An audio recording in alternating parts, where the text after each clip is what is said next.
6, 5, 4, 3, 2, 1. Хайде! Само 45. Да, като преференцията трябва. Копа е до кой километър да ти носа щеките? Само искам да се плъна.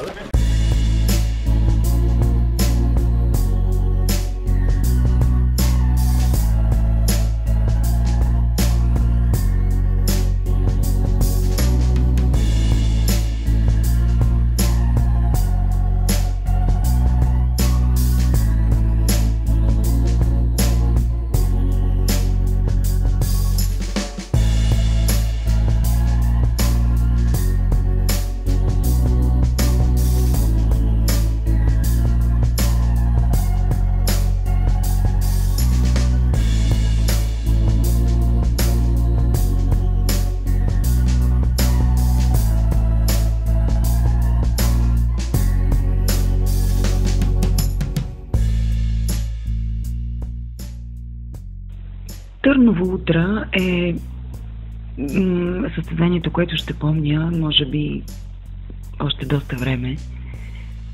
Човек помни първите си неща.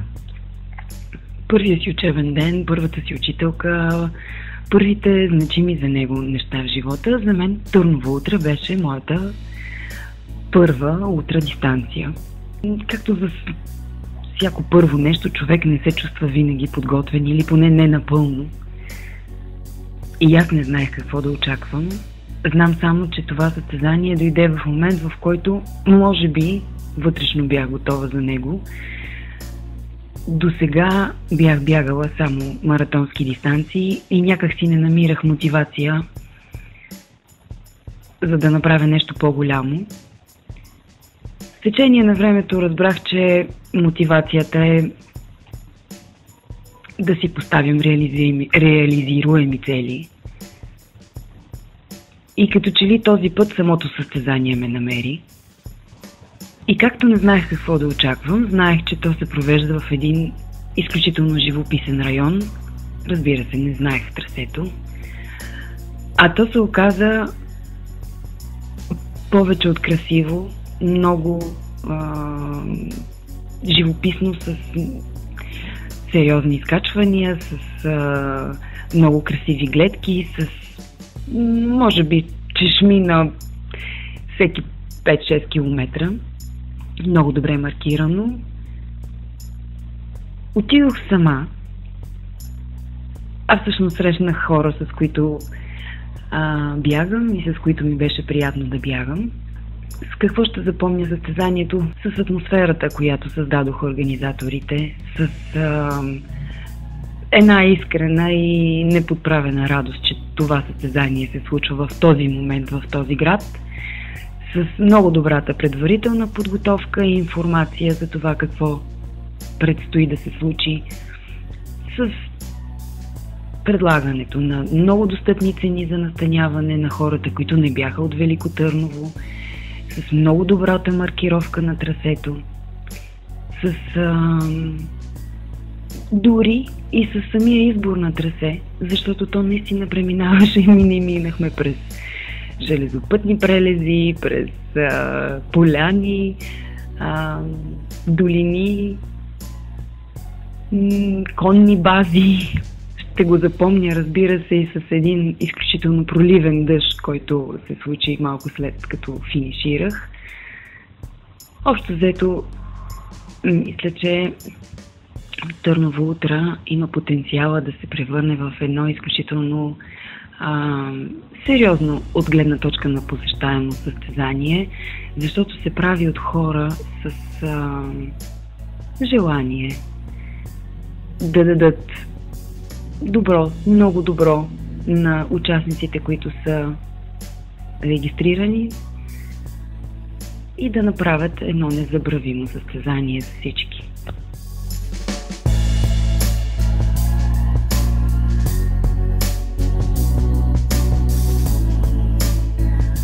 Нашата малка история за Търново утро започна няколко дни преди това, в приятелски чат 10 дни преди дългоочакваното Лаваредо Ултра.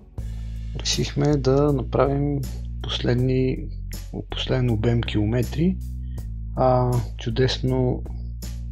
Чудесен повод да потичаме заедно, да изпробваме екипировка, да се видим с хора, с които се виждаме само по състезания. Търново Ултра, 6 манастира се организира за първи път. Това беше още една причина да подкрепим организаторите.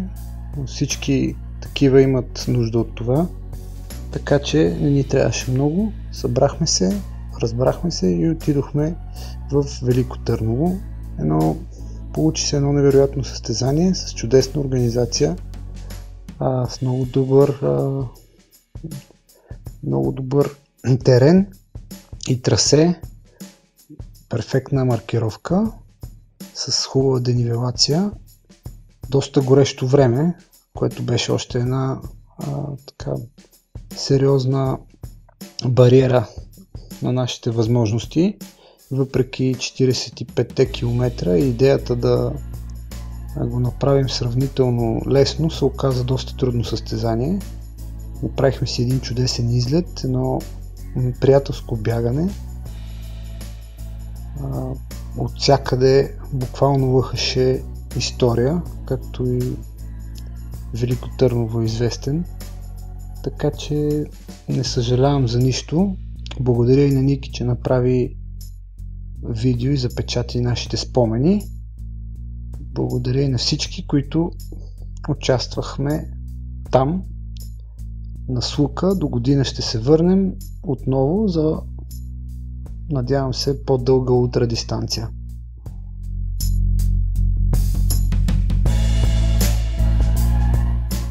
Търново Ултра се появи неочаквано, поне за мен, и сравнително късно в календара с бегачески и велосъстезания. Календар, който все повече е пълен със състезания в цяла България и вече е нещо обичайно в един уикенд да има по 3-4. Като дата на провеждане Търново Ултра беше само 7 дни преди Витоша 100, поради което много хора нямаха интерес към събитието, за да не прекъснат подготовката си за обиколката или по-скоро за да си отпочинат. От друга страна, не всеки бегач ходи на Витоша 100, като Търново Ултра се оказа най-подходящото място да направим едно тренировъчно бягане с групата, с която ще участваме 2 седмици по-късно на Лаваредо Ултра в Италия. Последен тест на пълната бойна екипировка, плюс не особено дълга, като за ултрамаратон, дистанция от 45 км, което ще ни позволи да не се преуморим. Но по-важното за мен е, че прекарвам време с приятели, с които рядко имам възможност да се видя. От многото състезания бях натрупал умора, бях изгубил удоволствието от бягането за сметка на състезателния си хъс. Поради тази причина направихме една предварителна уговорка да си направим едно приятелско бягане, без да гоним време и класиране. Движим се заедно, говорим си, снимаме се, не бързаме, всеки си споделя своите радости и тревоги. Точно и това се получи. Търново Ултра за мен е едно състезание, за което нито съм гледал къде има пунктове, нито откъде минава трасето. Заставам на старт и просто бягам. Друго не исках. В крайна сметка към предварителната ни група се присъединих още няколко човека и направихме една групичка от 10 човека. От София, Самоков, Бургас, Пловдив, Севлиево, Варна. Самото трасе беше добре маркирано, с окосена и оттъпкана трева, имаше доброволци на нужните места, пунктовете бяха добре разположени, като обаче не на всеки от тях имаше храна. От друга страна имаше и бира. Беше горещо, но по трасето имаше няколко чешмички, които бяха оползотворени много добре. Като заключение бих казал, че съм доволен. Прекарах един ден с приятели, запознах се с нови, а в същото време успях да направя една тренировка за предстоящите изпитания.